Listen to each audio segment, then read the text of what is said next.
शनिवार को इजराइल और हमास के बीच वॉर की शुरुआत हुई थी और आज 5वें दिन भी ये वॉर जारी है।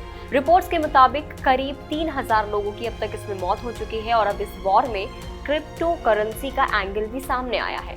हमास को फंडिंग दिलाने में क्रिप्टो करेंसी का अहम रोल था और आपको जानकर हैरानी होगी कि इसका कनेक्शन दिल्ली से है। Hi, this is Bhavna and you are watching good returns. और आज इस वीडियो में हम जानने की कोशिश करेंगे कि इस क्रिप्टो करेंसी का दिल्ली से क्या कनेक्शन है। हमास के हमले करने के बाद से इजरायली और अमेरिकी सरकार हमास की फंडिंग के सोर्स के बारे में पता लगाने की कोशिश कर रही थी। वॉल स्ट्रीट जर्नल में छपी रिपोर्ट बताती है कि इजरायली सरकार को जांच में मिला कि हमास को फंडिंग क्रिप्टो करेंसी से मिली थी। रिपोर्ट में यह भी पता चला है कि 3 चरमपंथी ग्रुप हमास, फिलिस्तीनी इस्लामिक जिहाद और उसके सहयोगी लेबनानी हिजबुल्लाह ने क्रिप्टो करेंसी में पैसे लगाकर बड़े स्तर पर इस हमले के लिए फंड इकट्ठा किया था। सेकेंड, 2021 की सर्दियों में दिल्ली पुलिस की एक स्पेशल सेल एक केस इन्वेस्टिगेट कर रही थी। वेस्ट दिल्ली के एक बिजनेसमैन के वॉलेट से करीब 4 करोड़ रुपए की क्रिप्टो करेंसी चोरी हो गई थी।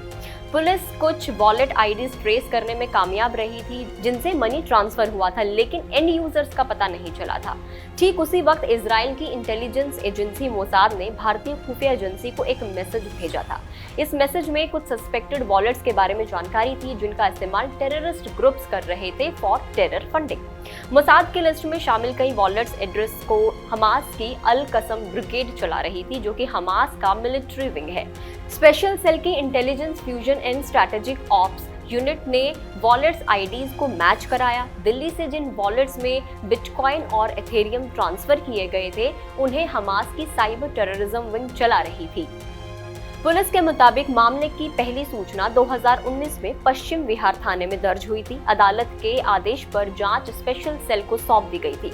हमास का लिंक पता चलने के बाद टेक्निकल एनालिसिस में सामने आया कि सीज किए गए वॉलेट्स में से एक गाजा के नसीर इब्राहिम अब्दुल्लाह का था, दूसरा गीजा के अहमद मार्जुक जैसे हमास ऑपरेटिव्स का था।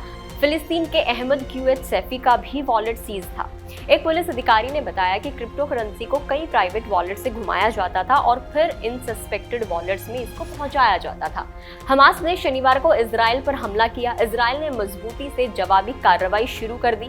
मंगलवार को इजराइल पुलिस की साइबर यूनिट ने फंड जुटाने के लिए यूज होने वाले हमास के कई क्रिप्टो अकाउंट्स को फ्रीज किया।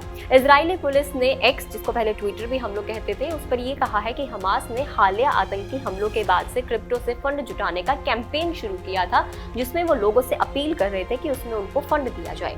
इजरायली अधिकारियों ने बायंस जैसे क्रिप्टो एक्सचेंज से अपील की है कि सीज किए गए फंड से संबंधित देश के सरकारी खजाने में जमा उनको कर दिया जाए।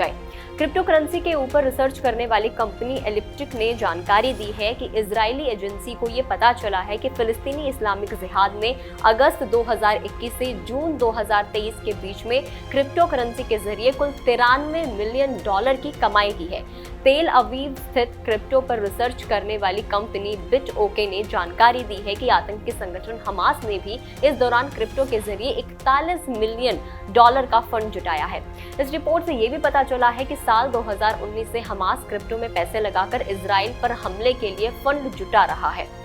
अमेरिका ने हमास, फिलिस्तीनी इस्लामिक जिहाद और उसके सहयोगी लेबनानी हिजबुल्लाह को आतंकी संगठन घोषित कर रखा है। ऐसे में ये ग्रुप सीधे तौर पर कहीं भी निवेश करके फंडिंग हासिल नहीं कर सकते। अगर वो किसी भी इक्विटी में निवेश करते अगर मिलते हैं तो ऐसे में अमेरिका सरकार उस इक्विटी पर प्रतिबंध लगा सकती है। ऐसे में हमास और उसके साथ के ग्रुप्स ने क्रिप्टो के जरिए कमाई का रास्ता अपनाया। ऐसे में सवाल उठता है कि अमेरिका और इजराइल इन संगठनों को क्रिप्टो जैसे तरीकों से फंडिंग प्राप्त करने से कैसे रोक लगा सकता है। इससे पहले अमेरिका के ट्रेजरी डिपार्टमेंट ने पिछले साल अपनी रिपोर्ट में कहा था कि क्रिप्टो में कई ऐसी कमियां हैं जिनका इस्तेमाल करके आतंकी और क्रिमिनल ग्रुप फंडिंग प्राप्त कर सकते हैं। इसके साथ ही इस रिपोर्ट में ये भी दावा किया गया था कि कई ऐसे मामले सामने आए हैं जहां ISIS और अलकायदा जैसे आतंकी संगठनों ने भी क्रिप्टो के जरिए फंडिंग इकट्ठा की है। खैर, अब इजरायली ग्रुप ने कुछ अकाउंट्स को सीज तो कर दिया, ऐसा दावा किया जा रहा है। इस वीडियो को लेकर आपको क्या लगता है हमें कमेंट करके जरूर बताएं। अगर आप फेसबुक पर देख रहे हैं तो फेसबुक पेज को लाइक करें, यूट्यूब पर देख रहे हैं तो गुड रिटर्न्स के यूट्यूब चैनल को सब्सक्राइब करना ना भूलें।